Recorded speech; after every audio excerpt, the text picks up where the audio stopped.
Well, hello everybody. It is Robbie from Southern California, and this is September 1st garden tour. I can't believe we're already in September thinking about fall because summer's ending in about 3 weeks. But let's walk through and see what I haven't done and what I have done, because we have been in a major heat wave. We had 2 weeks of like close to 100 degrees, if not over. We're now a little cool. As you can see, the sky is overcast, but this is only going to last for a day or two, if that. We're going back, they say, into 100 degrees. And even today, the overcast is only early in the morning, and it's going to change as the day goes on. So we're going to get the sun probably even before I'm done with this. Let's start in the driveway garden. It looks pretty good, but you know, remember, we've been 100 degrees, so all in all, I think it's pretty good that the plants made it. Starting a lot of lettuce. Here's some lettuce. I've got a mad method of now how I do my lettuce. Some of those are a little too big, but I'm going to be moving them. I did a potato harvest. Nothing to brag about, but they're organic, and I now have plenty of potato seeds because they're small. I'll show you them, but I want to do a whole thing on them. Gary did his potato harvest too. And then the watermelon, it's like, what's going on here? Why is the wire coming forward? Look at this. This is so funny. I didn't even notice it. I think I showed you in the last garden tour, a little one. This thing is getting bigger and bigger, and it's pushing the wire. I can't really get back there unless I take it all apart, but the plant is growing on this wire I stuck here. So I'm going to leave it because this one's almost ready, but we have a few of them all over that are almost ready. So I want to pick them one at a time. Even when they're ripe, this is how I did it last year, and it worked perfect for us, is I picked them when I wanted them. So even if the little curlicue on the top, the little tendril by the watermelon was brown and I knew it was ripe, I left it on. And let me tell you, they were as sweet as sugar. So it's better to go a little longer than it is to go too sooner, or you'll end up not having possibly a sweet watermelon. So I leave them, and we'll pick them as we need them when we're getting close to starting to pick our first one. Look at the size of these moringas. These are last year's trees. They were so little. I stuck them out here, and I've got to figure out where I want to put them, or if I want to leave some in a pot. But they're doing really good. There's the cobras. Secret on the cobras, I found out. That's a cobra pepper.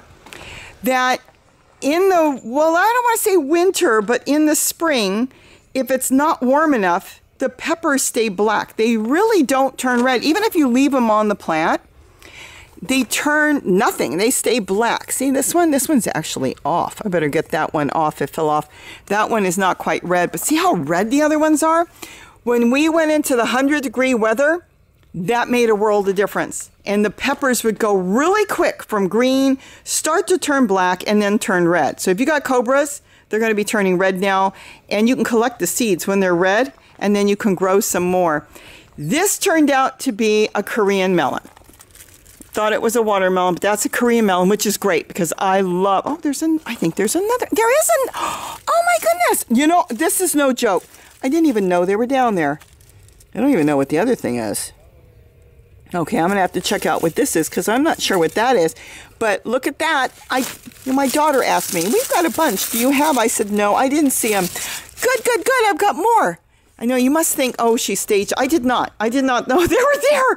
Gary and I looked at it yesterday, but I didn't get down deep on the bottom. I didn't think they'd be on the bottom, and they are on the bottom. So those are Korean melons. We love them.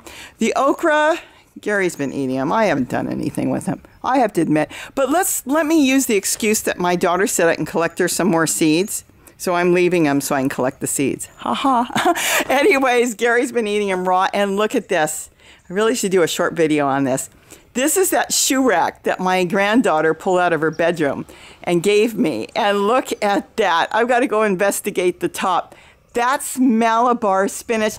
And it's gone to flower and seed. Look at the seeds. Okay, look, look, look, look, look.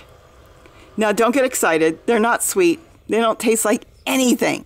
They don't taste like anything, which is so cool. Though they've got nutrients in them and vitamins, they don't taste like anything, so you can use them as a dye. You can take plain gelatin, put in anything you want, tinted red. It's beautiful. I do all kinds of stuff with it. It's amazing. I love that for the color. Okay, let's walk through. Saw a squirrel here the other day. I actually saw him, and he took off. So I left it. Figured if he can nibble on that, he would leave the other ones alone that really do need to come in. It's just the hybrid dumpling squash. Probably was one of those sweet dumplings I grew last year, and I had some kabochas growing because they look like that and they're big and green. And so they hybridized, and I ended up with this, which is fine. But I left that, and he does come back and pick, but I grabbed a handful of seeds, and I threw them in this tote, and look, they're coming up. So I'm going to end up with some new plants. We'll see if they make it before our weather turns, and I don't think our weather's going to turn until October and November anyways. And that gave me hope that I may try some more zucchini plants this week. Since we're going to be really hot, I think they said on Friday starts a new heat wave that goes into next week. But, you know, things change. Could be wrong. And maybe I can get some of those growing. This is the tomato plant that is in the rocks. See, this is all rocks, but there's really only a couple inches of soil there because there's a 6-foot footing, Gary said, that comes out. So the footing for this big wall comes way here. So there's really no soil, but it's struggling. But let me tell you something. We have gotten a ton of tomatoes off of this terrible looking plant. It really struggles. It's seen its day. I'm getting very close to either taking it completely out, but I have cut it way back because I've got a pepper back here and I want to cater to the pepper. But here's the thing. Look at all the flowers growing. Do I really want to cut off this decrepit looking, you know, it's got all its problems because of the cement and the weather and the wall and the whole thing. Do I really want to cut it out now knowing I'm going in a heat wave? Because that plant is protecting the pepper. So I might leave it right now. And then I've got a cucumber plant that died back that is making a comeback. And look, there's a cucumber on there. So we'll see what I decide. I go day by day and decide. There's that other cardboard box with stuff growing in it. I'm going to be honest. It's really a waste with cardboard boxes. These totes are $5. I just bought a whole bunch more. They have them on sale for $5. So I bought 4 cases. I have another case coming tomorrow. There's 8 in a case. And I'm going to get more into that in the spring because there is nothing better than that. Unless you've got ground that is perfect. I'm going to get into details on why I'm so crazy about this and why Gary said he would never use these in his yard, and he told me to get him a case or 2. So we're going to go more into it. My daughter, really don't want to talk about her because she says she doesn't watch my videos. Yeah, she just gave my husband, I said, Gary went down there to pick up from her 18 lids because she had 18, we know now of 18 totes she bought because she didn't want the lids, said she was going to throw them out. So I said I would take them. So he picked them up the other day and he marked them. 18 of them. So we know what she's doing with totes. She's got a ton of stuff growing in a small backyard in the middle of the city. These properties are so tiny, 3, 4, some of them are 5,000 square foot properties with homes. And she's got a massive garden in her yard. Granted, her property is bigger than a lot of her neighbors, but then she only uses a very tiny part for her garden. And it's amazing the stuff she pulls out of there every day. Now that she started gardening really seriously, she started, I'm going to say it, last year she started it, but this year with the pandemic, she really went into it. And they're growing a ton. And even though they've got the land and the ground, they're using totes. She won't tell me that. 18 lids? Come on. Anyways, cucumber. This one's kind of dying back. We'll see. Let's see if there's any more on here. Oh, yes. There's another little... Oh, yeah. Yep. Got little ones coming up there. And I've got to get this one in. If you ever read online that you can't eat yellow cucumbers, don't believe it. If you got a yellow cucumber, take it in, cut a piece off, and taste it. If it's sweet, go for it. You can get bitter cucumbers, whether they're yellow or green. I've had green, beautiful cucumbers from the grocery store years ago that I cut off and were totally unedible. They tasted like metal, nickels, horrible. No, I don't eat metal nickels, but you know what I'm saying? It was horrible. There was no way to eat it. And there has been some stuff written on the internet. You can't eat them because they don't taste good. I've been making the greatest cucumber salads with those. And Gary was so surprised how good they taste. There's another one down there. Didn't even see that. Look at that. So I better get that off. And uh-oh, nuts. I've got these coming up everywhere. You know what that is? Avocado trees. I don't want them. Yep, a whole bunch of them. My avocado pits must have gotten in there. And they're growing all over. A couple different places. Lettuce, celery, more cucumbers. We'll see if they make it back. Tomatillos. This is the only Brad's. We'll see if it even makes it. It's a true Brad seed. Celery in there, more squash, more tomatoes. I've got to clean up a lot of this. This is peppers. This plant needs some good cleaning. But you know what? All in all, it is so full of peppers. Let me see if I can back you up here. I cannot complain. And new ones on the top. So I'll trim off the bad leaves. And then I've got a new pepper plant I planted there weeks ago. And I'm just shading it. These work out really good for shading. See how I stood it up? I'm shading it because the sun comes through from there. And it's so hot in the afternoon when it's 100 degrees that I just give it a little shade. And you can use those for shades. I cut those up and use them for, well, I haven't cut up that many, but I have cut them up to use them for plant stakes. So you can write on them with a Sharpie and stick them in the ground. They're not going to disappear. There's so many things you can do with the lids. So that's why I wanted the lids. Gary said, you're probably going to build a shed with a roof on it. And I said, I could, but I don't know. I've got other things I'm going to use. Just put that tomato plant out because I've got tomato plants everywhere, trying to figure out if I really want another tomato plant there. Lettuce, this is lettuce that went to seed. It is very valuable to me to seed because this lettuce here, which is a romaine lettuce, grows like a weed. And that's the lettuce I want growing here. Let's see what else. More tomatoes, more purple tree colors. We still have a few more left in the original pot. We're trying to get them all out. Look how nice they grow once I get them in a decent pot. See, all these are cuttings. Instead of just taking them off and composting these, I can cut these off as they get a little bit, like this one's perfect. Let's see, this one, let me back you up. See how perfect that is? That's the perfect cutting. Take it off there and then root this one. These are kind of big, but they'll root. But if I wanted to cut off the bigger ones, but you want them that, like the third one up. So you got one little one, then you got that one. That's the one you want. That one I should really do a cutting and move it. Like I need more purple tree colored. Okay, then I've got Swiss chard in there, and I think that's pigeon peas that's struggling. I leave the struggling plants because when the squash dies out, as winter comes, a lot of those other ones that just kind of lingered back there, like tomato plants, they'll just take off.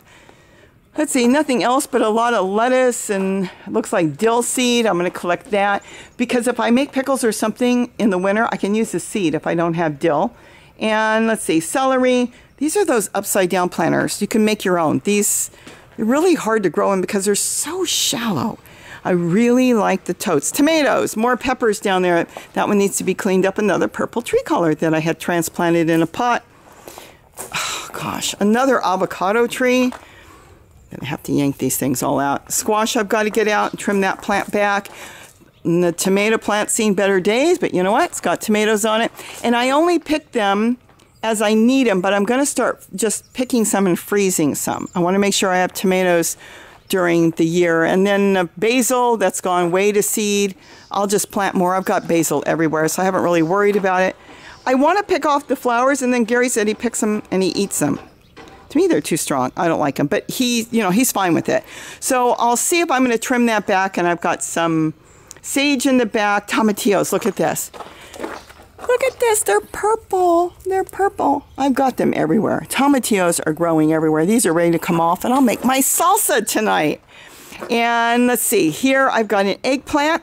This is a funny story. Look at that. I had a pepper in here. I see a cucumber coming up in the back too, unless it's beans. I had a pepper in here and the plant died back. So I thought, okay, I lost the pepper. I've got carrots in here too growing. And I died back. And then all of a sudden it came back. So I thought, oh, it came back from the bottom. It wasn't. It was an eggplant. And that's the one that Gary really likes. These are small eggplants. There's more back there. These are small eggplants, and the skin and everything is so great. He just likes them. You take them off like this, peel them back. They'll get a little bit bigger. They'll get about that big. And I don't know what they are because the one that came up on the other side of the yard, it just came up on its own. It could be a hybrid. It could be a purebred. I don't know. It came up on its own. So obviously the seeds got in the compost and grew there. But it's a small pepper, skinny long pepper, purple and white. And I slice them up, throw them in a pan with some onions and just saute them with a little butter, and Gary loves them. Don't peel them or anything. He absolutely loves them. And then more, well, these are the midnight snacks. Tomatoes, Really needs a good trimming. I'm just going to wait till we get through the weather before I trim everything back. I do take off what the plants really don't need. I try to come out here, but remember, I've got so much now. I try to come back here and either in the morning or during the evening before it gets too dark, and I try to trim off a lot of leaves that the plants don't need.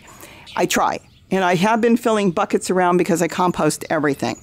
But I do the best I can. But the thing is, especially in the heat, it's better if you can get off the leaves they don't need, because otherwise they're trying to pull water up at the end of the day after the heat, it cools down, and they're trying to suck it all up in the plant. And if they don't need the leaves, like really these should come off. If they don't need them, it's better if you're in a hot area to take them off, because then they're trying to take care of leaves that really aren't doing too much for them.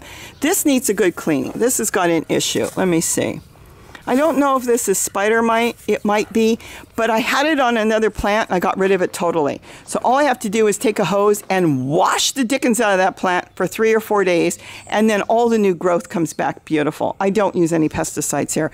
That, if it is the red spider mite on there, the birds won't eat that. There's not much I can do. A lot of people use neem oil and other things. I just wash it and I get rid of it. It works. All right, let's go to the front yard. So this is now the side yard.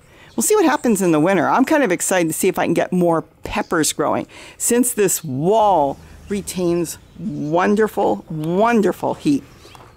Look at my tulle fence. Well, we're in the front yard. Still needs a lot of work. My pumpkin didn't make it.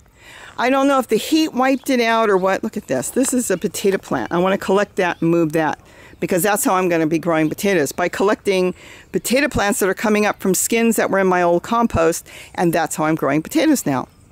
It's working, slowly, but it's working. Yeah, the pumpkin plant didn't make it, so it's going to get composted. Not sure what happened, but it was a jack-o'-lantern pumpkin plant. It really didn't matter to me. Maybe I didn't put enough effort into it. I take old tulle, and really shouldn't be quite right here, but I kind of lay it around if I've got it and I don't know, what to do with it, just old tulle, and that deters a lot of animals from going around. Something got in here. Here's a lesson we can learn. Look at this. So it developed a hole, didn't it? Oh no, it's just not wrapped good. So a leaf grew out of it. See, it's open in this. So what I have done here, here's a good education for us all. What I have done here is I have protected that beautiful plant that was beautiful, but I've not protected the plant.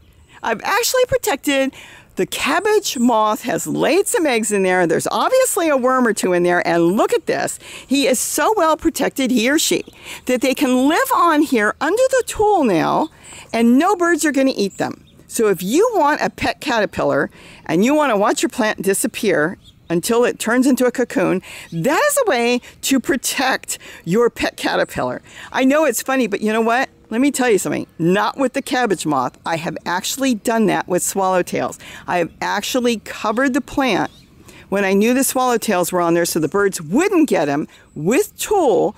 They decimated the plant, but then they went off, had their cocoons. I even protected the cocoons until they have flown away. So is this a lesson? Well, it's a lesson that if you don't cover it at the right time, you could end up protecting caterpillars. I think that's funny because it's just another cabbage, tree colored, I guess that's in there, and it's not any big loss. And you know what? Once the caterpillars are done and I find the effort to go and either remove them or take off the tulle, that plant will come back. Celery, there's a few small beets left in there. Here's the tote. I threw some seeds in there and it looks like most of those. The small ones are tomatoes, but then I've got a big, what do you call it, squash in there. I got a big squash. I'm not sure if it's a hybrid. I threw some hybrid seeds. I also moved some squash around. That's what I did. I had those squash growing in the cardboard box on the other side of the yard, and I moved one of them. That's the one you saw. I can't get into it because the tomatoes grew. Okay, you saw that on the last garden tour. They were drooping. There were 2 or 3 of them in there, and they looked terrible. Well, it took off. Now it's just covered by this tomato plant that's got to be moved or something. It was probably fine on the other side. But that's what I said. If you move something, don't worry if it looks horrible, because generally what they're doing is they're rejuvenating their roots, and then they will just take off again, and that's what that plant did. We've got a squash flower. No bees yet. It's too early in the morning. So the tomato plants are taking off, and then this Dinosaur Kale or colored, I'm not sure. I think it's a colored plant. See, these are the seeds. Now, I can leave these for the birds, and they will come. The goldfinches love them green. Our goldfinches on the West Coast will not eat sunflower seed. Their beaks are different, and they've grown up eating green food. They like greens and green seeds. So they will come in here and pull the green seeds out. They're more kind of softer food. See, they chew apart. They sit on the top of the leaves, and then they chew holes. And they really like the new leaves coming out. So I'm going to leave that because it makes no difference to me. I like having all the birds around. And then we'll see what happens with that squash plant, if it's going to make it. And I don't think I'm going to collect any seeds from this. I've got Dinosaur Kale, but yeah, that one's gone to seed. And then celery back, that's just celery blew in there in a tote sitting there, and they just took off, and there's like hundreds of plants in there. No particular reason, they're just there. This is a hybrid kale, probably a Dinosaur Kale hybridized with possibly a collard. See how the leaf is? And this is a tree collard. See, the holes are from probably, oh, look at this, look. Let's see. I don't know if that was a spider thing here or if that's an old cocoon, but sometimes you find the cabbage moths build the cocoons, and that's what it looks like. And it's just a white fuzzy lump you find. I'm not sure on that, but you'll find them, and if they just built it, they'll be wiggly inside, and then they leave. It's all the whole process of a caterpillar to butterfly is actually quite quick. Within 2 weeks, they're a cocoon, and then within a week or two it's their butterfly. It's so fast. All right, what's over here? Nothing. Let's go to the back side real quick. Celery I chopped down. I don't want it to see. This is just hundreds. See what this is? Hundreds of plants. If I had a place for it, that'd be fine, but I have so much. Yeah, here's the squash plant. See? This is so easy to maintain. Isn't that beautiful? So now I've got tomatoes. These tomatoes should do good all winter. They're taking off, and I'll kind of clean this up and add something to the, maybe more compost to the tote. This is a big tote from the thrift store. This is a big old tote. It was cracked when I bought it. And you know what? It's fine. It's probably, it's been years since I bought that. Those black ones, those heavy-duty ones, they last a long, long time. The cheaper ones, yeah, they still last. I've got some in my yard that are over 4 years old. But that also, as Gary dragged it, and I told him to be careful, and he was they were cracking off the top where the handles are, but the tote itself is perfect. That's why I like the totes, because I wanted to trim off more of the leaves, but with the heat wave, I left it because it is protecting the plant. This is all the new growth. I think I showed you that last time. There's another avocado tree. See more squashes coming up in here. I wanted to leave the leaves, the bad leaves, and a lot of them have browned out because it did protect the new growth, and that did work. But anyways, that's what's going on there. But the totes do last a long time. You put it, I tried the cardboard box, and that's the thing. If you're in a very short season and you want to grow in a cardboard box, just know that after it, you got to get rid of it because it falls apart. But we grow, we can grow things all winter, so that's why I like the totes, because it's just go, go, go. They'll go for so many years, and that's what I love. I mean, that one's got to be a good 4 years old. Most of them are really getting up there, and they're even older when you think of some of them I got for free that people had stored stuff in the yard, and they threw them away, or I bought them at the thrift store. Look at this. This is a beautiful tree collard. This is one the deer ate, and look how much nicer it came back. Came back nicer than what it looked like before the deer ate it. They ate it in half, remember? And I put the little piece down there, and the little piece is now rooted and taken off.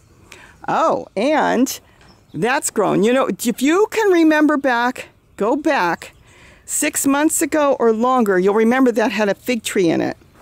And Gary pulled the fig tree out and dropped it off at my daughter's house, and she messaged me yesterday. The tree's only a year old.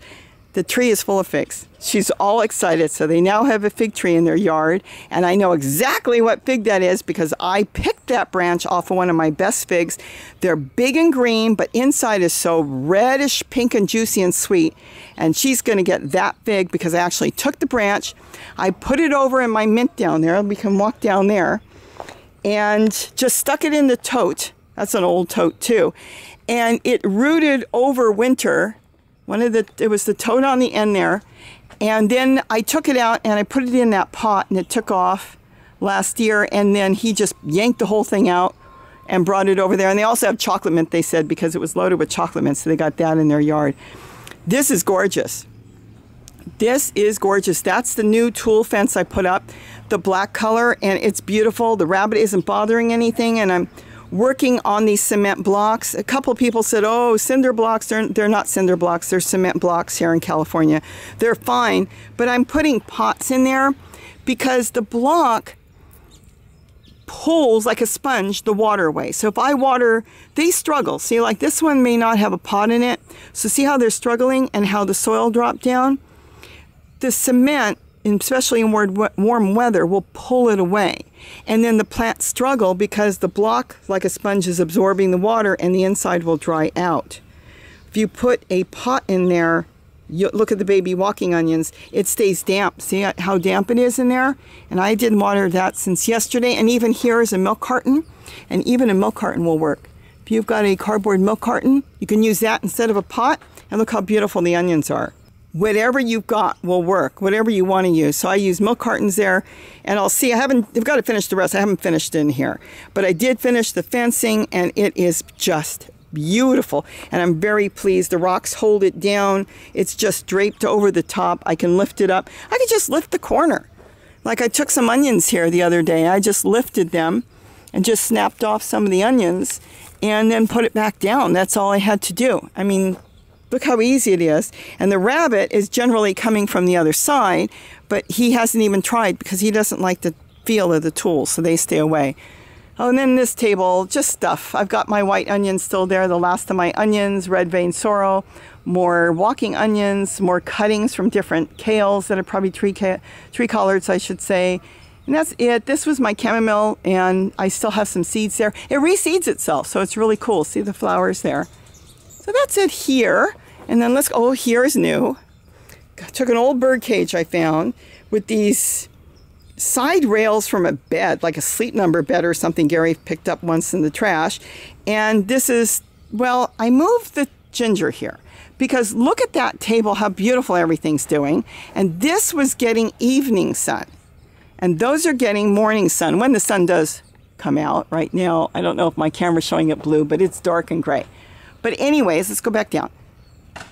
I decided that obviously the ginger likes morning sun here better than, because that's morning sun, evening. So I built this the other day and brought the cage there, leveled it out, put those Sleep Number things there, and don't throw your tool away because scrap tool works great.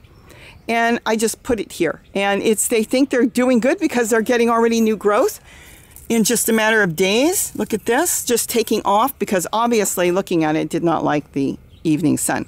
Going back to the tool, if you've got tool that you're cleaning up around your yard, I might have made a statement, oh, it's going in the trash. Don't throw it in the trash unless they're literally falling apart. Because these pieces, if you've got something bothering one of your plants, you could just, like, let's say I want to, this is something is chewing on my plants. I could literally, there's not going to hurt anything. Got caught on something. Look at that. That's all you have to do. Just by doing this can deter a lot of stuff from going in there. Rats, squirrels, a lot of times they come up to it, and because it's got those tiny holes and they have the tiny little pin-like, nails, they don't like the feel of it.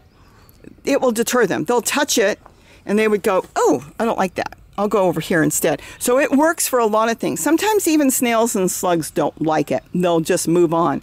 So don't throw away old tool. Just put it if you've got pots around. You can put it even on the ground in your plants around. It works.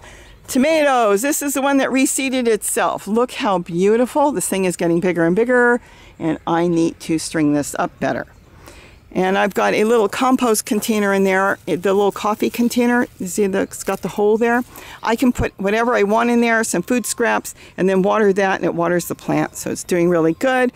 Just a little sweet dumpling, and I can pick that at any time. And then the mint, this is where the fig tree grew. Had the fig tree just stuck in here, and then once it rooted over winter, I put it in the pot in the front yard, and now it's at my daughter's. And then, of course, the ginger table and the turmeric table and the stevia. Look, my stevia is going to go to seed, but the leaves are still good. Got the stevia back there. This has really turned into a jungle this year, and I don't know if you saw me plant all that, but I put like the small pieces back, and we kept some and froze some to have all winter last year, and this is just amazing. This one had a problem, not sure what the problem was, but it's loaded. Look at this.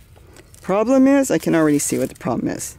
It's overgrown, needs a bigger pot, so it's struggling. So I'll separate it when I get to it. I could even pull it out, use some of it now, and then put them back in their own pots. Now I have a place I can put it. I can put a couple more pots here, but it's probably just basically root bound, so it's struggling. See, this can come off. And put that down there. See, and this can go into, I can use this to put in my blocks, my cement blocks, and drop that in there. But see, look at all the new growth. Now this is not ginger. Look at this. You want to see what this is? Let's see what this is. Do you know what this is? Look at that. What is that? That's not ginger. That's its mother. It is a palm tree. And boy, do they come up everywhere.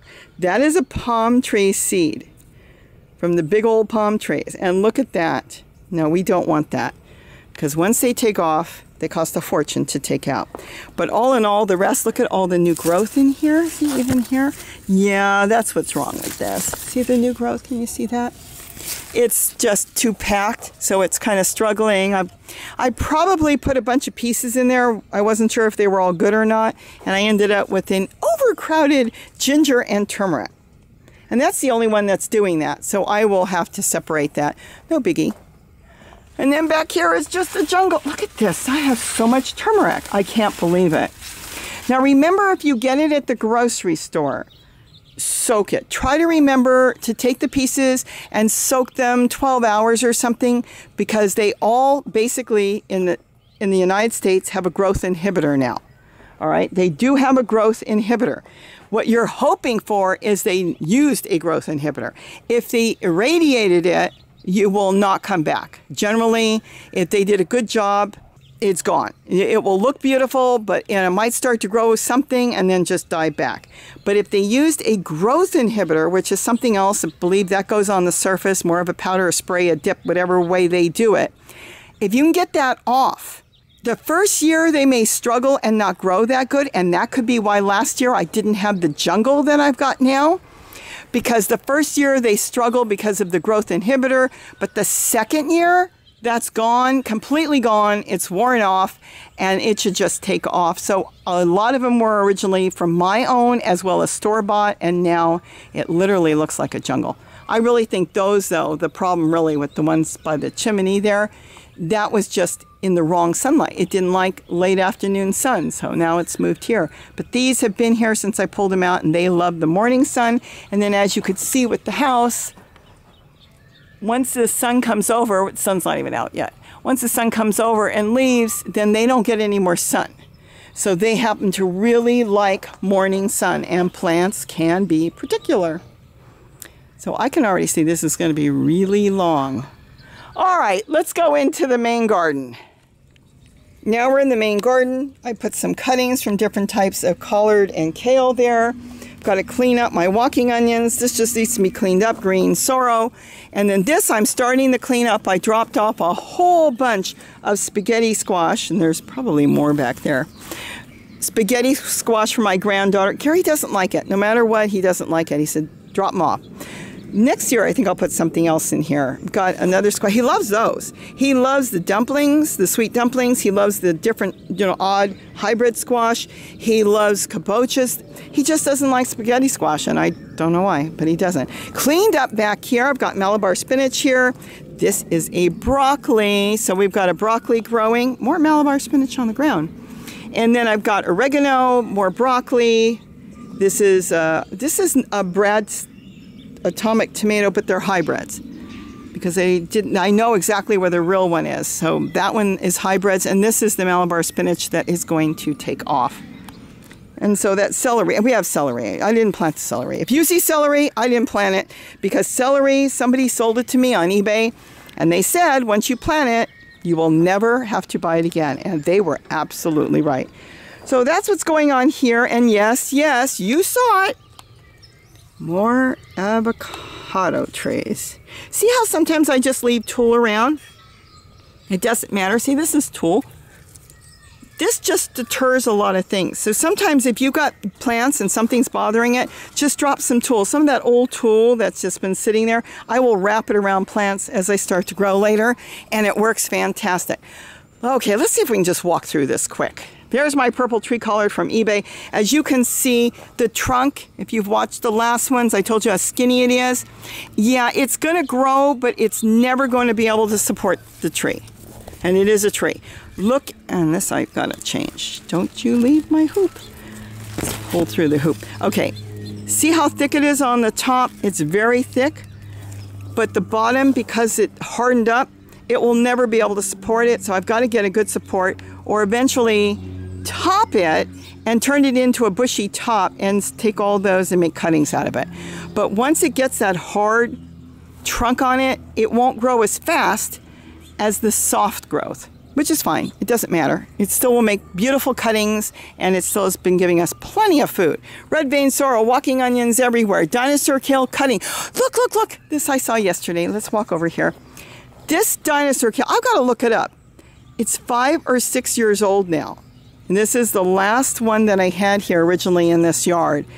And there's a rabbit down in Gary's garden. I don't know if you can see him down there. Probably not. All right, let's stop and look at the rabbit in Gary's garden real quick. Okay, he missed it. Oh no, there's 2 of them. I thought I missed it. No, wait, there's 3. There's some more on the other side. There goes a pigeon. Let's see. There's one there. And there's one in there somewhere. So we've got them running around in Gary's garden. They can't get in. And they're running all over. They cannot get into his garden. He's got it fenced. Let me rephrase that. They shouldn't be able to get in. He had a rabbit in there the other day. He caught it and let it go. But this is what I wanted to show you. Look at this. So this I was thinking of taking out and the birds chew on it, and you just made me think of something. I've got to get tulle there. Look how it's decided to come back.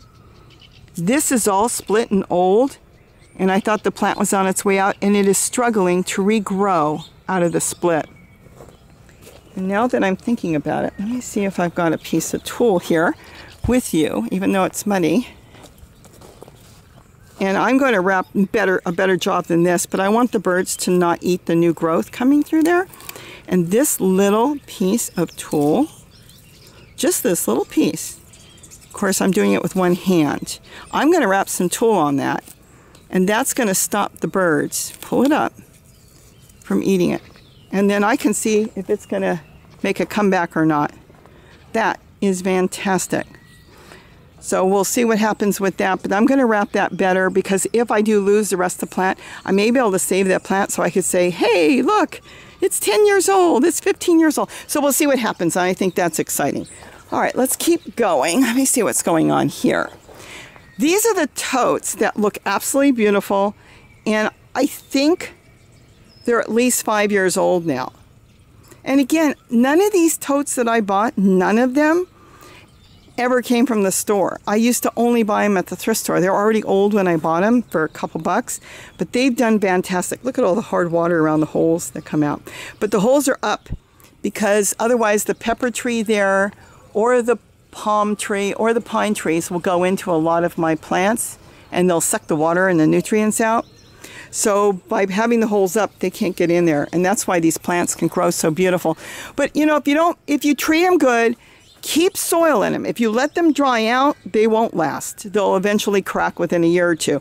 But if you keep soil in them, think of your skin. You know, you put moisturizer on it. Well, that's the way it is when there's soil and it's getting damp.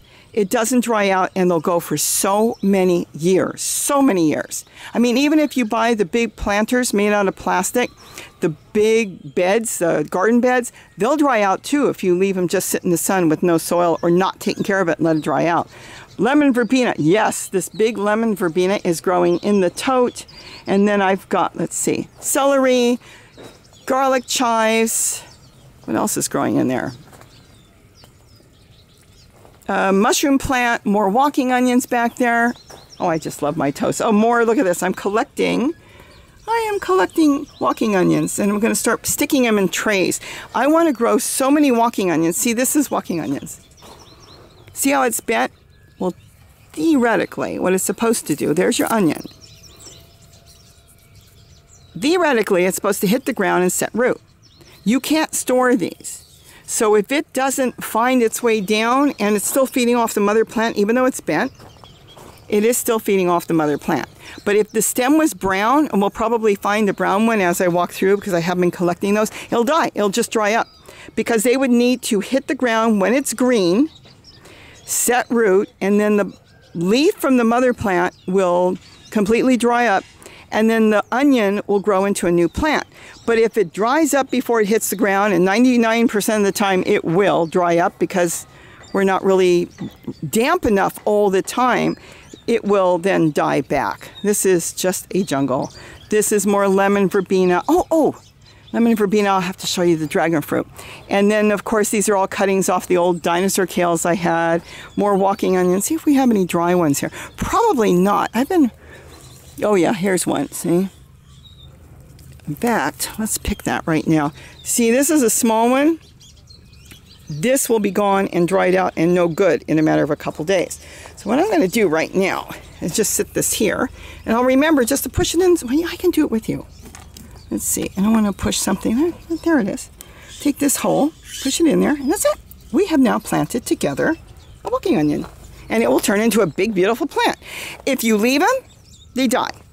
My daughter's so funny. I asked her, do you want any walking onions? And she says, oh no, Mom, we've got so many. That was the other day. Then you hear this ding, ding, ding, ding. Her brain is working. All of a sudden, it's like, yeah, I'll take whatever you've got, because she's pulling out the whole thing and using the whole onion. So it's like, if she's offering, I'm taking it. That's so funny.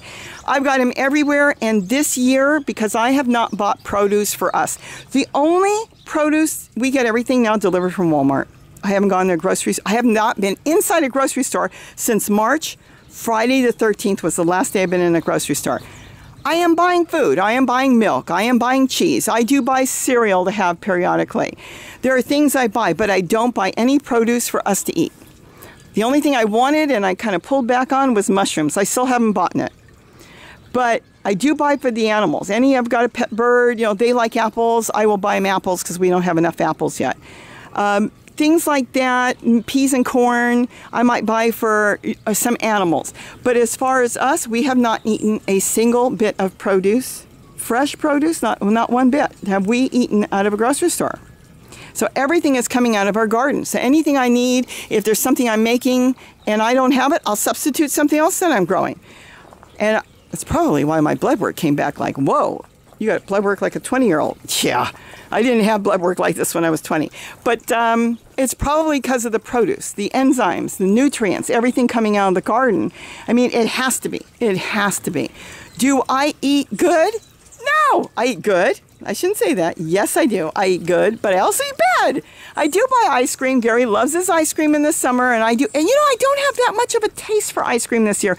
I eat a little bit, but I don't stuff myself with it. I guess because I'm not that hungry. We're eating stuff out of the garden. And now I'm turning a garden tour into a health thing.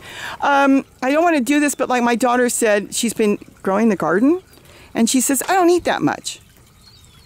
I said, but you're eating a lot. Salsa, everything, your husband's making all this wonderful salsa every day. And she said, yeah, but I don't eat that much. You don't eat as much, probably. You're not going to sit down and eat bowls and bowls and bowls of food when you're not hungry. If you're getting all your nutrients out of a small amount, that would be more natural. That's what you're going to do, is you're going to eat and then not eat when you're not that hungry. So she's eating a lot, but she's actually may not be eating as much as the junk food they used to eat because they're getting more nutrients. I can just keep walking through because you know what all this is, tomatoes and blue dazzling kale and all my water fountains. You can hear the birds screaming. They all want me to leave. Isn't that cute? It's like, come on, move out of the way. We want to come in. All my water fountains are just starting to go on, and yet there's no sun yet. No sun. I see the sun up there. I see the sun through the clouds. Can you see it? Hasn't come through yet. It's still cloudy, but the sun is there. Yeah, you don't eat as much when you're eating better food. I've been forcing myself to make sure to remember to make a green drink. Like I'm short on greens. I'm short on time, it seems like. I'm not short on greens. Now that I started making a green drink again, I feel so much better. Yes, we eat a lot of greens every day, but I want to add a green drink to my diet. And I make it so simple. And in fact, if I get lazy, I can leave it in the fridge for a couple days and drink it little by little as I want it. So it's important to really get good food, especially now. I don't want to go to the doctor. Only doctor's visits I have gone to was my blood work, and I went for an ultrasound yesterday. I do that. I'm supposed to go every year, but it's going to be closer to 1.5 years to 2 years. I have a nodule, like you really care, a nodule on my thyroid. A pure accident was ever found. Tomatoes, celery, there's the lemon balm. Look at all the walking onions. See how beautiful they walk? And it was an accident because I thought I saw something on my neck years ago. And they said, no, we don't see anything. And I said, but I see something. Turned out what I saw was nothing. Was just a muscle or a little bit of fat. What they found was a nodule inside my thyroid. So it's really small. It's like a little pearl. But I found out my sister's even got one. Probably hereditary, who knows. Oh, there's beans or something back here. I must have put a seed, and I see the beans. There, probably can't see it, but here's the leaves. Hey, isn't that cool? I got to get a lot of beans growing because now is obviously the right time. A lot of them disappeared. So anyways, because they found it now, they want to do a check. And yes, years ago, and don't come back and say, oh, but it could be cancer. I've already had a biopsy. I went ahead. They said, hey, we can do it today. I didn't even know they were going to do a biopsy. Did the thing. Yes, they go in there. They take a whole bunch of it, and they test it in. It's perfectly fine. It's benign, and it does not affect my thyroid. My blood work, my thyroid is perfect. I know other people that have it and they have problems. They have determined, the odds are I probably had it my whole life, and they found it because it has never changed. I'm trying to think, they must have found it 10, 15 years ago, before the garden. And it's never changed. It stays the same size. So it could have been something that's been sitting there all my life, so I'm not worried about it. So that's the story that you probably did not care about. But it is important to keep up with those things. So routine stuff I'm going for, and that's basically it. You know, whatever else you need, your mammogram, that's the next thing I'm going to do, a routine mammogram. And I'll tell you something, the last place I want to be is in any clinic. But you know what? Put your mask on, put your glasses on. I double mask it, and you have to go for it, and that's it. All in all, everything is good.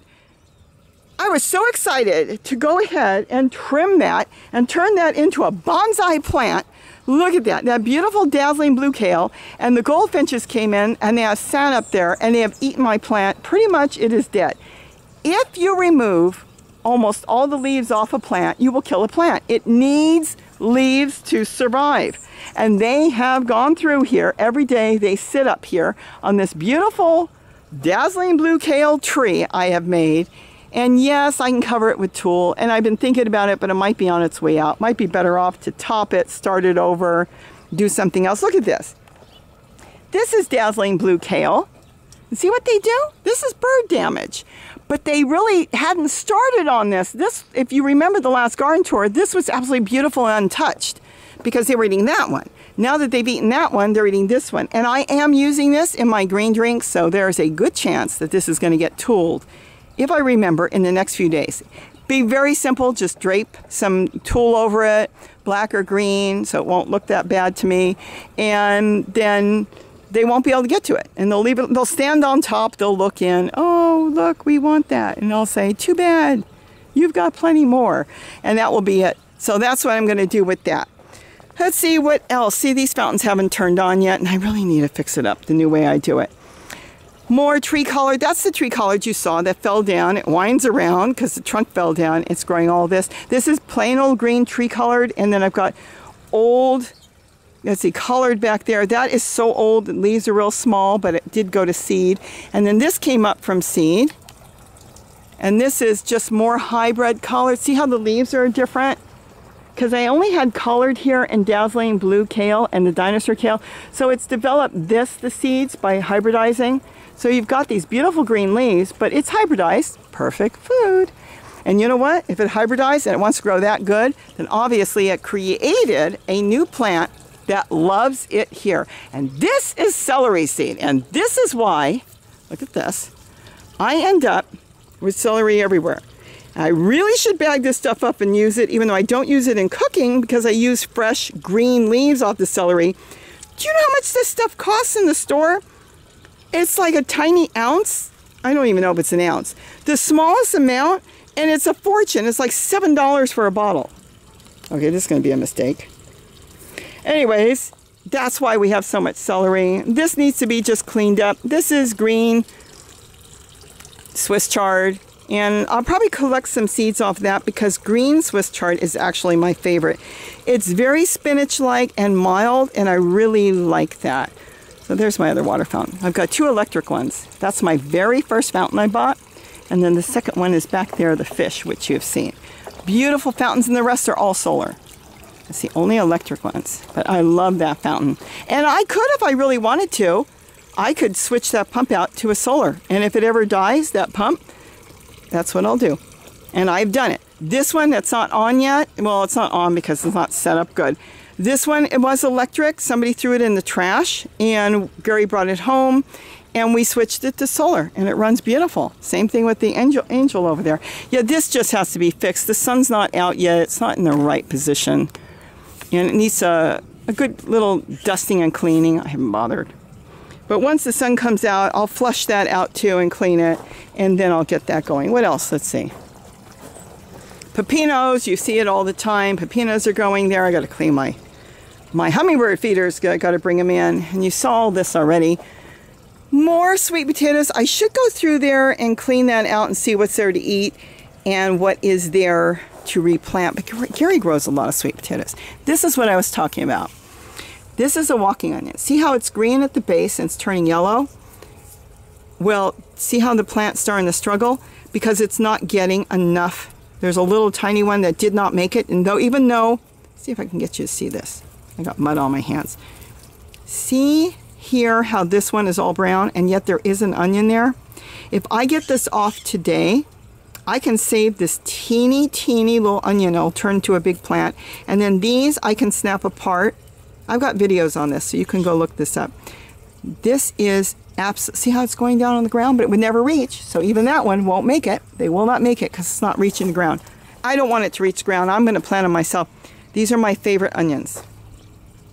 I'm going to plant a field of them. When I say a field, literally in containers, probably dishpan containers, because they have a small bulb on the bottom, and it is small, but that's your little white onion. Then you've got all the green that you can use, which is your green onion that I'm going to tell you tastes better than green onion. That's why my daughter's crazy about it. When she started eating this, she said this is the best tasting onion. And you can, if you wanted to make a salad, peel these little onions and you can eat the little top onions, the whole set. The entire plant is edible. The issue is, remember, if you pull it out, see there's onions down there. See how there's onions on the bottom? Those are little onions. If you pull out the plant, it's gone. You have no more onion. I mean, that's the end of your plant. If you've got hundreds of them growing everywhere, and like now I'm starting to grow more and more, then it won't matter. You go pull them out. You want a dish with white onions? Pull out 5, 10, 15, whatever you want. Look at even the teeniest ones I put in here are growing. See? And they will take off and grow into a big plant. Now I can take these out at any time and separate them and then get them bigger. Individual, a few plants in a pot, they'll get bigger. But the point is, if you've got a ton of them, that walking onion is your full source of onion. That's what's so wonderful. You can do any dish you want pretty much. Unless you need a big onion to make fries with, then you got to figure out something else, like onion rings or something. But as far as regular dishes, that's the best onion. It's my absolute favorite. See? Celery. This is celery. That is all over. So that's why I have no worries about celery. Sage, garlic, chives, more celery that I didn't plant, just came up in the pot. See the onions back there? Oh my goodness, I didn't even realize that's a pot in there. Oh gosh, it's been a while. I can't try to get in here. See that? I didn't even realize that's a pot. So all these onions are just crammed in this pot. I really need to do something with that. I should go through that, separate that, and get those going later. I should. There's a lot of I shoulds. chocolate mint with the dreaded little strawberry mint on the end. Smells good. Tastes terrible. But the chocolate mint, perfect for mint tea. Something got here, I think a squirrel. I did get a lot of squash off that, but he's starting to bother it. And I don't know why I didn't drape tulle over it. Well, it's hard to drape tulle over a squash plant because you need the bees to pollinate it, but you can drape the tulle once it's pollinated over the flowers or the small fruit to protect it, and I didn't do it, and I should have. But we'll see what I decide to do. I don't know. But otherwise, all in all, it's doing okay. I've got my eggplant starting to take off. Oh, I didn't even see that. Oh, I've got an eggplant.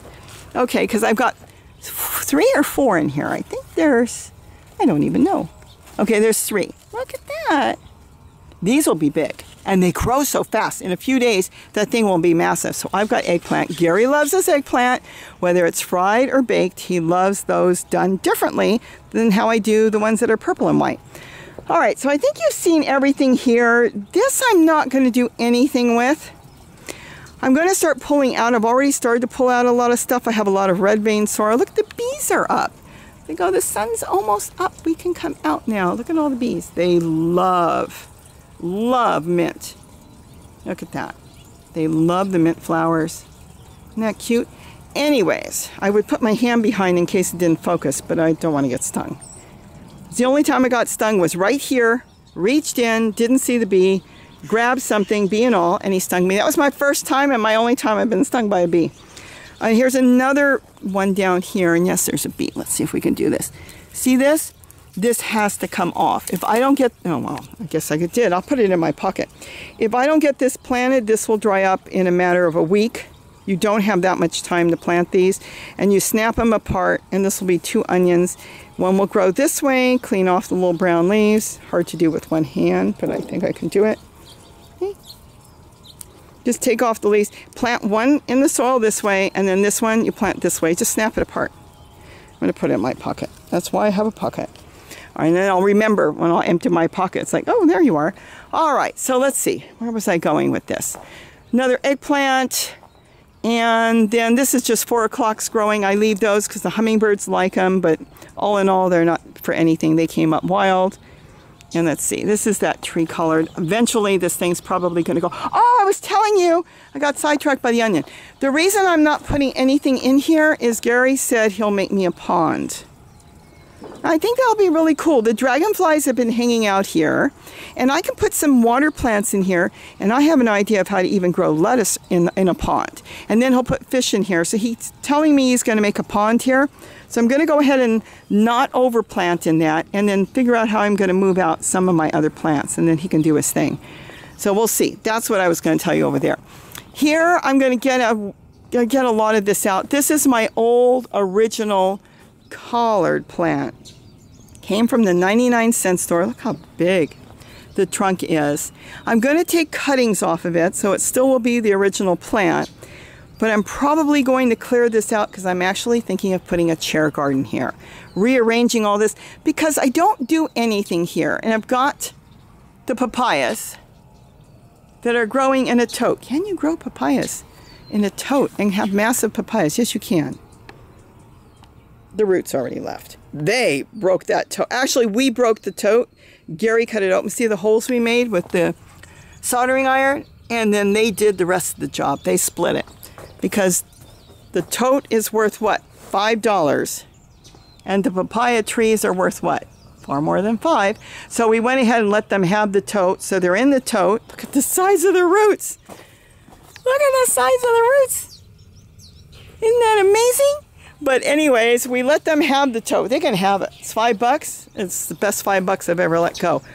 And let them just grow and do their thing. So I'm planning on doing some sort of chair garden. Of course, I can change my mind. And I'll get rid of that other old dog kennel. We got those dog kennels years ago from a pet store that was clearing them out. I got a phone call. They threw them out by the dumpster if you want them. And then Gary ran and got them all. And somebody told me, oh, you can sell them. They're worth a fortune. And we didn't. We kept them for ourselves. I started growing in them. And I'll tell you something. Even though they're really nice, I still prefer totes. I have far more control over a tote than I have over these kennels that we've picked up. But they're here, they were free, and I'm just going to leave them right now. But I am going to move that one. In fact, Gary told me he had an idea. If I don't want it, he's got ideas. He can take it. Maybe eventually I'll get rid of more and change it around. But the work that would go into that, and then I'll end up moving it out and having nothing. So that's why, no, right now I'm not going to do anything. But he'll probably end up taking that.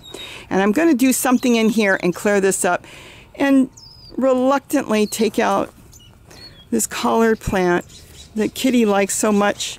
It fills out in the winter, even though it's kind of had it's seen its day, a better day. And she likes to chew the collard leaves off of that. So we'll see what happens as the year goes on. Garlic chives, that's all that's here, but I'm going to have a lot of garlic chive seeds. And then this is, again, Swiss chard. It's kind of the red and green. Because it's gone to seed, the leaves are small. Just a matter of a month ago, I had massive leaves. If I cut all the seeds off and make it stop seeding, the leaves will get big. Doesn't matter to me. I haven't done anything. Mint, some more purple kale.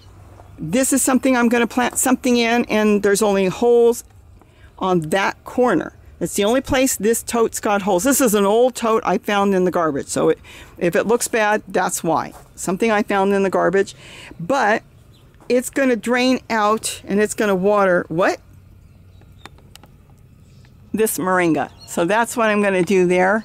And it's going to have a purpose. And that's the way that's going to go. And then I've got, of course, more totes there. And then I've got tomatoes here growing in totes. And there are stuff in the ground too. I do grow in the ground. And then more tomatoes. These strawberries, I'm going to move them out because you can't really, it's too hard to move around here with the papayas that are getting bigger and bigger and bigger. And then the strawberries, I'm going to change things up probably in the spring. And then there's the other moringa also in it. That's a trash can. And it goes up there. You can hear the birds sitting in there singing. You can't see it. Tomatillo, look at that. I did not plant that. Once you have tomatillos and you leave a lot of them in the yard, they will come up on their own. So I've got a tomatillo plant. Let's see. See, that's why I can't get back here. See that? Beautiful tomatillos all over it. I don't know if you can see him. Oh yeah, there he is. He's up on top singing away. It's a goldfinch, male goldfinch. All right, let's go through the yard. There's more tomatoes. Look at that. Isn't that gorgeous? These are in a bucket. That's an old bucket, so that one's growing. Bucket is great, but I love buckets for tomatoes and smaller plants. Zucchini seems a little tight, but you know what? It will still work as long as you have one plant. Okay, let's go through the gates and see what's going on the outside. Okay, let's see what's going on here. So here's the fig tree that came out of one of my totes that Gary said, no, you want to do cuttings. I went ahead and planted it back here. It's not even a tree, it's more like a bush, but I've given him permission to trim it a little. And I hope he knows what a little is. And this year we got figs. Now it's not really getting watered good. And oh, there's a clothespin. And anyways, it's not getting watered that well. I'm just starting to water it, but it did grow figs. And here's a fig. And I started watering it. And let me tell you something. These figs are great. Let me see. This is not ripe yet. So I wrapped some tulle around it. I brought one in. Look, there's more. And I'm very, very happy with this fig tree. So this is a keeper and this is staying. It's purple and it's red inside and it's sweet. So I'm really happy with the fig tree. There's my other moringa and I put a tote there. The only place it drains is there. And because of that, oh, and this is the potato mint. Look how big this is. Go back and look at the last garden tour. It was a small plant. That is a potato mint and grows little potatoes. But I put that there and I think I'm just going to leave that. I might put a pot back there and maybe a small pot with something to grow up. I'm not sure. Maybe I'll put a pot next to it. But this tote, when I water that, runs out here. And if you can remember it all, this was a sickly little moringa tree. And it is absolutely gorgeous now. And I have been using these leaves in my green drinks. So that's why I love totes. Because even if you're planting things in the ground, you can have those totes working for you because I threw leaves from, there's nothing in there, leaves from the garden, kitchen scraps, and remember kitchen scraps is leaves and stuff from the garden, just piled it all in there and then on the top put a little soil and then put the potato plant there. It's all composting down on its own. I'm all composting in place and it has just got two benefits. The plant is benefiting by the matter on the bottom of the tote breaking down. And then when I water it, it creates a compost tea, not just for the plant, but for this, because it drains into this every couple days when I water it, and it just feeds that moringa that was just sickly and little and nothing last year. And that's where totes can work from you. Rosemary, orange trees, you know all that. And then other citrus trees back there. This is where the totes, I haven't even planted in that. This is why the totes are here. We would not have any papaya fruit if I did not put totes here. The papayas came up, the plants, they came up in my garden in my compost bins. Some of them I was planting in flower pots. That's why these are pots. Yes, they are pots. And they came up. So I would drag the pots, if they had a papaya plant here, and just sit in there. That one kind of fell over. This was not intentional. This was not planned. None of these papayas, except for maybe that one and maybe the small one there, was planned. They were coming up. Instead of chopping them out, I dragged them out here and just sat them around. Well, they were growing, but they weren't growing papayas. This is a whole video, so I want to make this short because this is ridiculous. Because this would be a video. But they weren't growing, and I went and talked to somebody, my daughter's neighbor, and what they needed was, he was telling me flowers, but what they needed was mulch and leaves, a lot of leaves. And so I started putting the totes around. This one is not a tote, but it's the same thing. See the leaves we throw in here? This is just the top of an old trash can. Gary cut it. So it's open. This one's all open, and then that's a tote, and then there's a tote, and then there's a tote. Those totes are creating a daily compost tea. So when you water those totes, whether you water the papayas or not, it is going down into the ground. And these papayas have got their feeder roots out of all those flower pots. And they've got them in the ground, and they are pulling all the nutrients that are coming out of the totes. So if you've got any papaya plants that are not doing anything, look at that, isn't that gorgeous? If they're not doing anything, you need to give them more plant food, and the plant food is plants. You don't even need to buy anything. You just need any type of leaves, any type of food matter, and just pile it in there, and to make it grow quicker and faster and break down faster is when you pile in leaves, which I did not do over there. You put some soil, anything on the top, because remember, the very top doesn't really break down. It's what's on underneath. So you just cover it with some more soil, and you can layer it. You can put in a whole bunch of food matter or scraps from the garden, and then when you think you're not going to go back for a while, put some soil, native soil on top, and then right away everything you put in there will break right down, and it will just feed your plants. And even that pomegranate back there, these two pomegranates, they're being benefited as well from everything that's coming out of these totes. So that's why I love my totes. Let's walk over to the wall and see what's going on. And some of these, the flycatcher over there, that's a flycatcher. Some of these are in the ground. These big zucchini plants, I don't need to walk all over there really. They're in the ground, and they are next to the totes. And then of course I've got tomatoes in there. I've got the celery, it just came up in that middle tote. And then I've got more zucchini. This is in here. I was gonna plant corn in there, I never got to it. And squash came up instead, and that's fine. That's fine. But they're in the ground, and they're being fed, and they're growing fruit, massive fruit. Look at that small fruit, but look at this, and there's more fruit in there. It's growing a lot of squash because they're being fed off the totes. And that's where, if you didn't even want to grow in totes, you could throw all your kitchen scraps, and see what I do? Look at the size of this. I've got to get those in. I've got to collect the seeds. And then Gary's going to take my other pepper plant. They're in the ground. And keep in mind, again, we're back at the wall.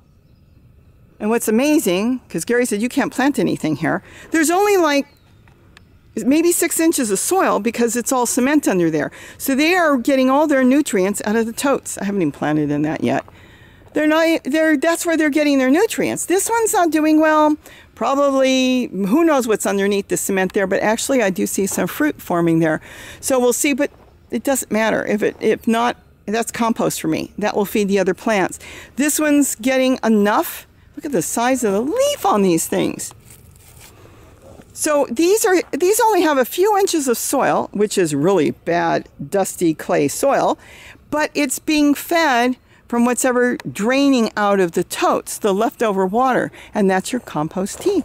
And it's just coming up on its own. I have not done anything here. Okay, winter garden, we'll come back later. This too, I had planned on putting a lot of totes in here. I'm going to move some of them out of my garden that I can't get to, that in the back where the tomatillos were, and I think I'm going to line that with totes, and then that will help the moringa, which probably doesn't need a lot of help, but it doesn't matter. Plus, it lifts it up, and if something got to it, snails or something, I could wrap it with tulle. There's a lot of things I can do to keep critters out. This is the eggplant that almost died. I've got to get this weed. This is sow thistle. I leave this for the birds. They were throwing yellow eggplant, and the whole plant turned yellow, and I think it was mealybug, and I think it might have been spider mite. But all the leaves were horrible and sticky, and I believe it could have been spider mite and mealybug. So I've got to finish getting back here and taking all the yellow off. So I would come out here every night and blast the dickens out of this. I mean, what do I have to lose? The plant's going to die anyways. I'm going to compost it. Hit it with a hose, you know, with a sprayer, and just blast it every night and took off as many leaves as possible. I still need to do far more. And look at this. This happened so quickly. These are so good, skin and all. And you know what? The stinking little ants came back, and it is mealybug. So I will have to blast them again. But these are so good. You fry those up with onions, and it is just skin and all. You just peel them. You don't peel them. You take the top off, the green top, wash it, slice it up, an onion, fry it with some butter, and Gary loves it. I talked about that earlier. But the thing is, I wanted to save the plant because I don't know what kind of plant this is. And hopefully the one that's growing will be the same, because it came up on its own one day. I think last year it popped up and started growing, and I thought, well, I didn't have any eggplant here. So a bird dropped it, or compost, or who knows, but I like that plant, and so does Gary. And that is last year's zucchini plant. And yes, I am getting some sort of zucchini off of it. And if you would have asked me, can you grow a plant from a year-old squash plant? I would say no. Look at this, it's flowering. And yes, you can. I wound it back. I never got to it. It was all over the ground, and it was long, because zucchini doesn't run. It doesn't get the tentacles, tendrils. That's it. It doesn't get the tendrils that other plants do, like spaghetti squash. It unwinds. As the plant develops fruit, it just kind of unwinds and unwinds and winds. Well, I never got to it, and I kind of wound it back and dropped it in, and I can't believe it came back to life, which is unreal. I wouldn't recommend it, but I can't believe it. I would say no, it wouldn't, and yes, it would. So plants, really surprise you. If you see some of these little things in the front, they're just geraniums I stuck in the front of some of them, and let them do its thing. If they make it, they make it, just for looks. But these are, a lot of them are on their way out. These had a lot of squash on them. We pulled them off already, and some of them we forgot, and we didn't get to them because we have so much, so I left them. But these are really, they've seen their day, and they're not zucchini. A lot of these are hybrids, and these are really nice. These are hybrid kabochas. These were supposed to be kabochas, but they grew yellow, so they hybridized, I think, with those sweet dumplings, so they're turning yellow, but they should bake up really good. There's more down there. And this is just some Swiss chard that came up. Here's another zucchini that got left too long. Also, it's yellow and orange. There's another one I've got to pull off.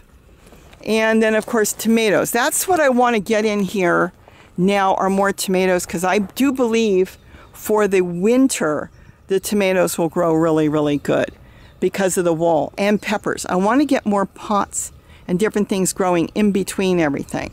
And I mean, I've got the space there, and I come with the hose, so why not make everything work for me? So if I'm going to walk through and just walk with a hose, I might as well have some sort of pots that I can move later. So I might put some tree color there. Hopefully the deer won't eat it. I haven't seen the deer lately, so they must camp out in the summer somewhere else, and then they'll come back here when they can't find any other food. But I can put peppers and tomatoes and different things in between. And like I said, I wouldn't want to stick a pot here, because then you got to walk with the hose and walk over to do here. So why not, when you're setting up your garden, think about doing it where it's all going to be easier for you. Let's walk over here before we end this. And I know I've made this too long. Let me apologize, because I'm going to get some messages saying, why didn't you do this in 5 minutes? We're going to peek. Gary told me he's going to do the video on this. Is this cool? You know what he's doing? He's making rocks. He's making rocks. See what he's done? Let him explain how he's doing it, but he's making his own rocks. He really got into ponds. That's why I'm getting a pond now. And he's designing and making his own rocks. Very cool. Look at this. I don't even know if I'm supposed to look at this. We're getting a pre-look at his rocks, and then he designs them. I don't know what he does. I'm so busy doing my thing, and he's so busy doing his thing. You'd think we'd see each other. We're here all day, and yet we're both doing our own thing. This is duckweed, and that protects the pond and the fish.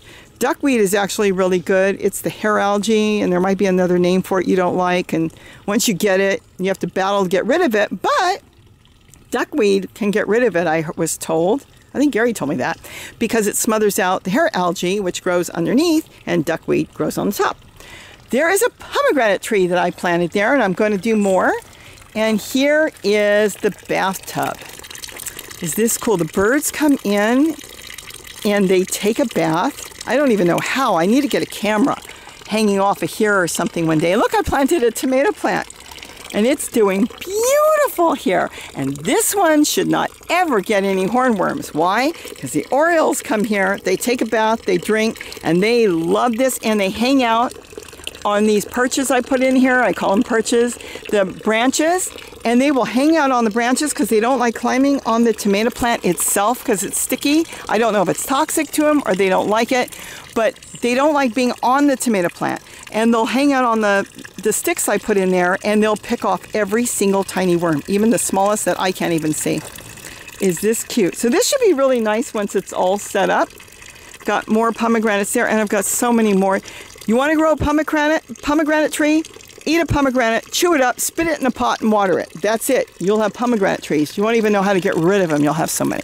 Anyways, that's what's going on here. And the aloe veras, you want to grow a lot of flowers on your aloe veras? Hit them with water. They get on the dry side, they don't tend to flower. I come through here with the hose once in a while. I really soak them. And I think that's what's brought them to life, to really start to throw flowers. It seems like if I hit them really heavy with water through here, in a few days they start sending up flowers. So I was kind of standing there, I think a week or so ago, and I was just hitting these. See how much bigger they are? And they grew. Anyways, that's that. Now let's go over to the truck bed. See, that's where the deer come through, but I have not seen them. I have learned that at this particular time of the year, if I see a deer and I'm out here, even if I had the camera, you drop that camera or you take that camera and you run. You don't want to be near the bucks right now because they are running and they are protecting their females and they're breeding, and during that time I would be a threat. So during this time of the year, during the time of rutting season, you do not want to be hanging around deer. Too many people get really hurt bad because what they don't know you're a threat and they will go after you. So it's better that the deer don't hang around during rutting season, then come back when that's all over. Tomatillos, look at this. Once you grow them, they just keep on growing, so I'm really happy with that. And then I've got more. I don't even know what I've got in here. I should have Korean melons.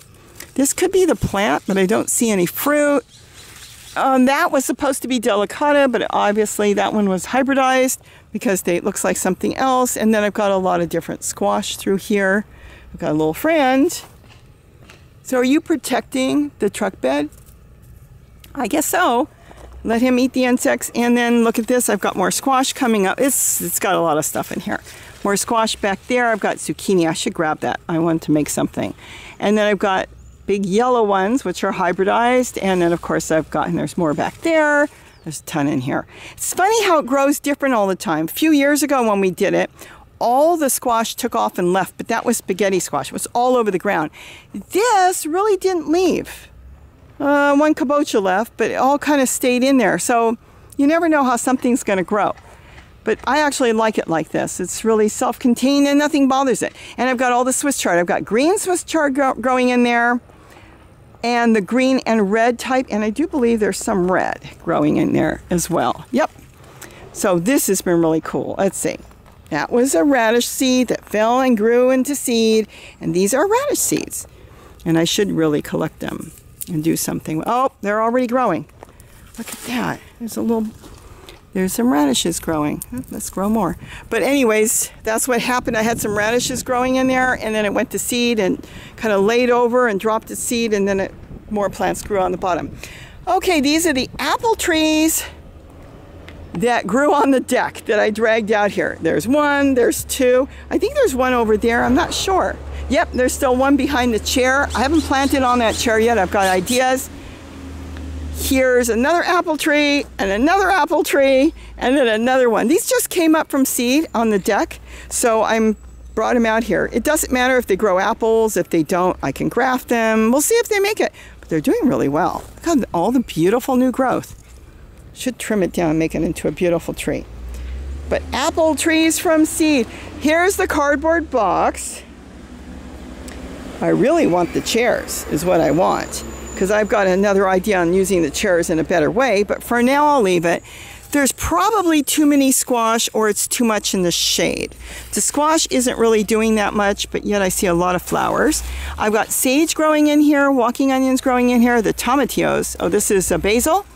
And then the tomatillos are really starting to take off. So I'm going to get tomatillos out of here. And what else is in here?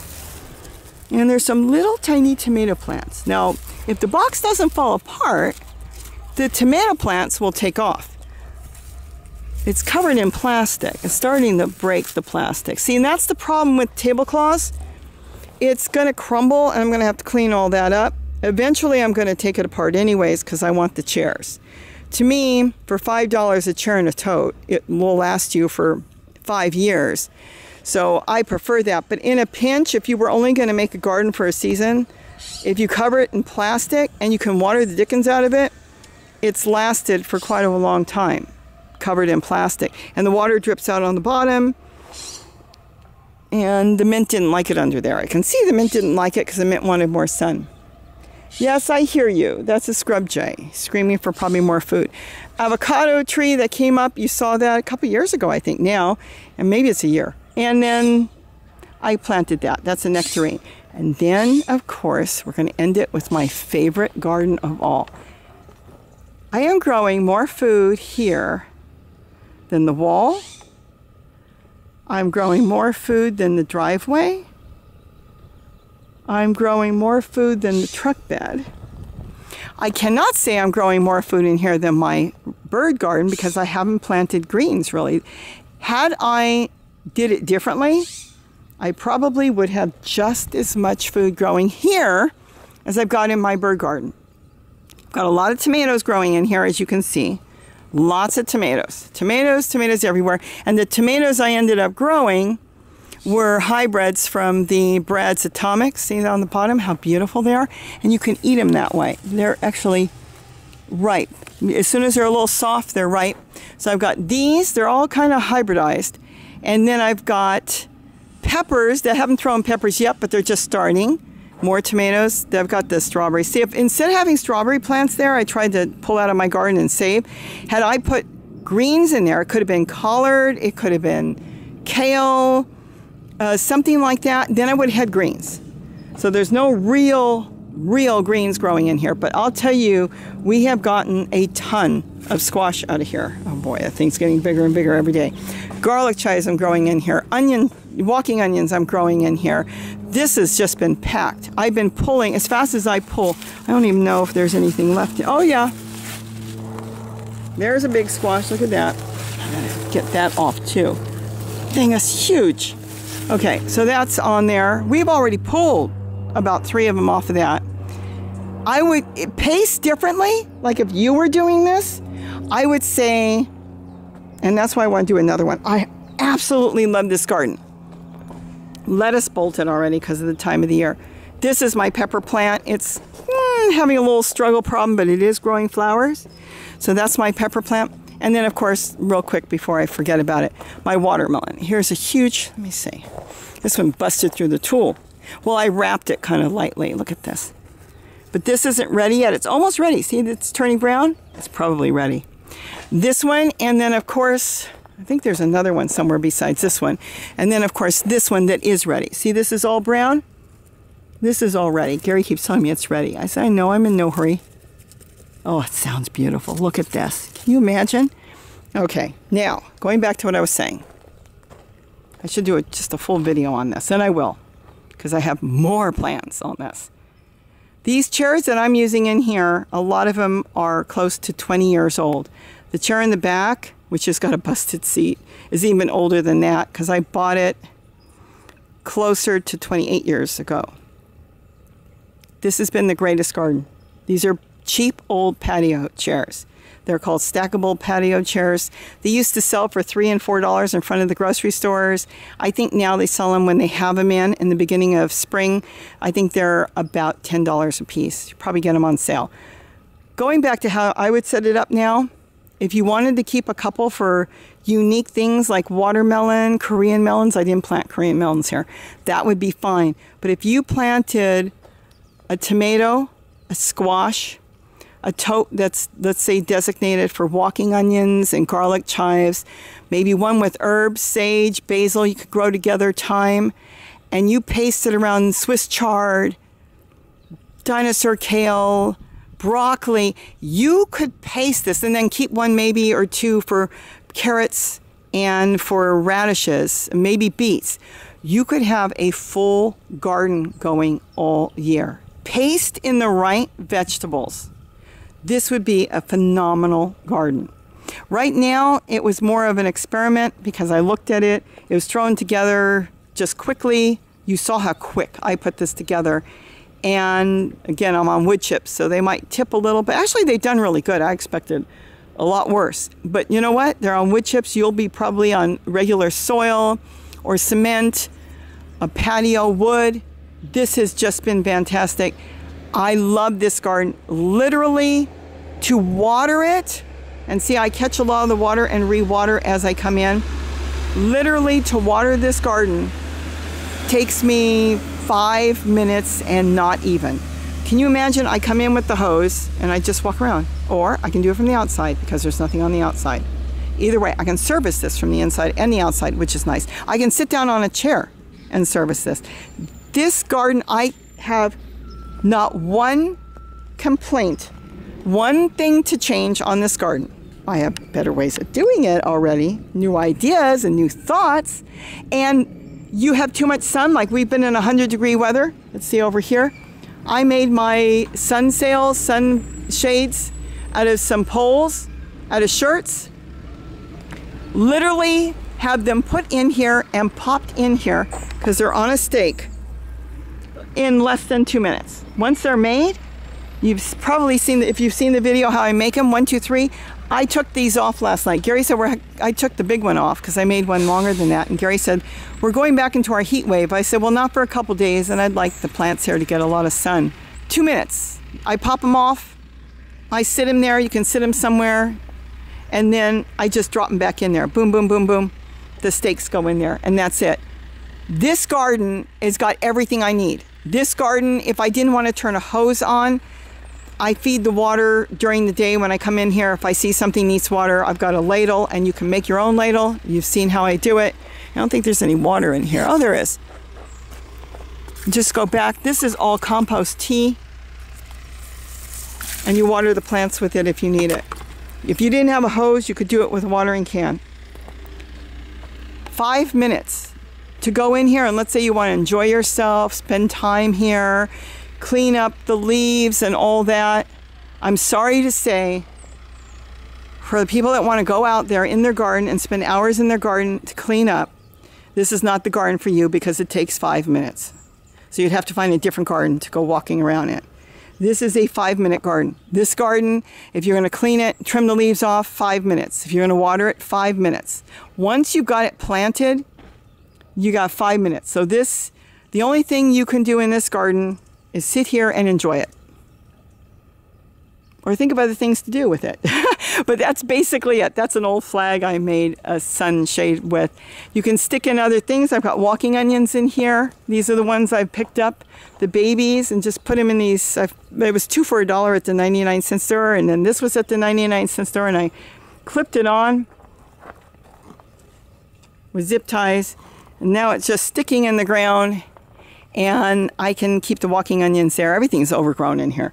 But if you thought about how you wanted to set it up, and of course you'd only want to grow what you're going to eat and what you want, you could have a full garden in a matter of what? 10 by maybe 12 feet, a full garden. And I'm going to get into this because there's so many things I discovered as I was doing this, why this is phenomenal. There's just so many reasons I have figured out on things that other people do or other people set up, and they don't realize what you can and cannot do. And here you can pretty much do everything you want. The only thing you cannot do is maybe grow a full-size apple tree in here or a full-size peach tree. But you probably could right in front of the tote in a pot grow anything you want. So I'm going to end it here because I already know people are screaming it's too long, and boy is this long. I told Gary I'm going to come out here before the sun comes up and look, blue sky. Now we're going to be what? I think they said 85 to 90 today, something like that. And I didn't finish before the sun came out, but that's okay. I told him I was going to make this quick, and I think this one's one of the longest ones. But it's not just a garden tour. I don't want to walk through and show you, oh, look what I'm growing. Look what I'm going to eat today. I'm going to eat tomatoes. I'm going to pick a squash and cook a squash. I want you to say, wow, if she can do this in that, I can do it better. That's what I want. I want you to say, wait a minute, why are you doing it that way? I'm going to put 2 tomatoes in there. I'm going to do it this way. I think I can do it better than she's doing it. I think I can even get more food out of it and set it up differently. That's what I want. I want you to get excited, look in your yard, look at your patio, look at your deck, and say, I have room. Oh my goodness. I have room to grow something. Not everything. I don't plan on anybody to do everything. I know there's a lot of you that probably are out there saying, yes, we can grow everything. I'm not going to get a cow, so I'm not going to have milk on the property. I may have my own eggs, but I'm not going to have everything, but I'm going to have the important things in life. I'm going to have a garden that I'm going to have fun in. And even though this really doesn't take much time, I can still sit in here, enjoy it, and put a hummingbird feeder up in here and watch the birds come in here. The orioles come in here. All the birds come in here now. They have found it. I'm going to be able to come in here and add to something I'm making. I'm going to come in here and know that I've got good, healthy, real food that has not been sprayed, that has not been irradiated, that actually has vitamins in it. And that's the thing. You may eat something that doesn't have vitamins, that has been irradiated, that looks beautiful like an orange, but it has no vitamin C, no vitamin A in it, because it had to go through a treatment so it can last for many months. But if you eat that orange that has no vitamins, and then you come out to your own garden and you pick a squash, you pick a tomato, you've now taken that food that you've eaten that has nothing in it, but you've added in something that has something in it, and that is what your body wants. You want to stay healthy? You want to stay feeling good? You want to stay more focused? Add in something that has nutrients in it, and let me tell you something, it's going to make a world of difference. So you want to add in. You want to plant everything that you're going to eat straight out of the garden? That's great. That's what we're doing as far as produce. All our produce for Gary and I is strictly coming out of the garden.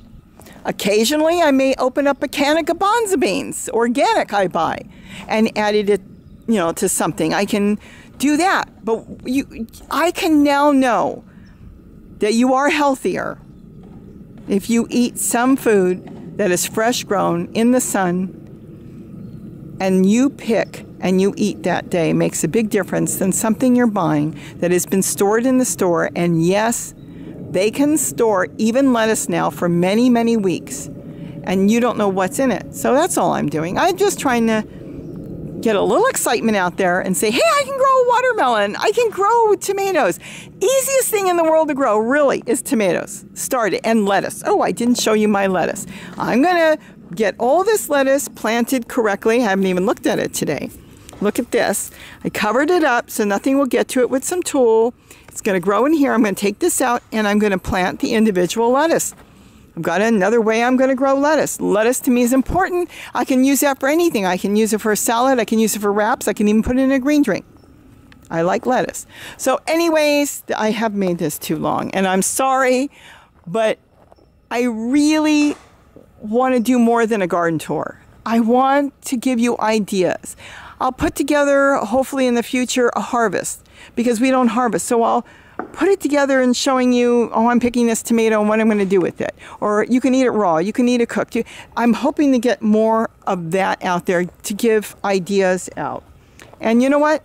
Right underneath, give me your ideas, because that helps me too and helps others. If you've got different things, look, all these years, I didn't even know what salsa was. Is that crazy? I kept thinking, oh, salsa means you got to can it. It's like cooking the tomatoes and cutting it up and going to the... No! Now I make salsa every day. And I make it probably different than anybody else. Maybe I needed a different word. I don't know. It took a bing, bing, bing when my daughter said, oh, her husband makes it every day. It's like, what? He cans every day? No, he cooks it. Found out he doesn't cook it at all. I cook half of mine sometimes. It makes it sweeter. I do it differently. But boy, I'll tell you, that is something you can make out of a garden. And that is something you can top whatever food you're eating with. And it is fantastic and so incredibly healthy. Your body's going to be screaming with joy. With that, I have talked enough. Have a great day.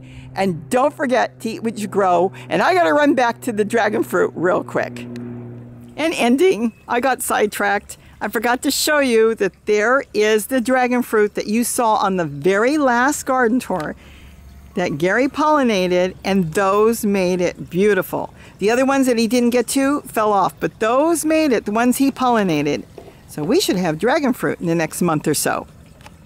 Don't forget to eat what you grow. Bye-bye. Those are so good.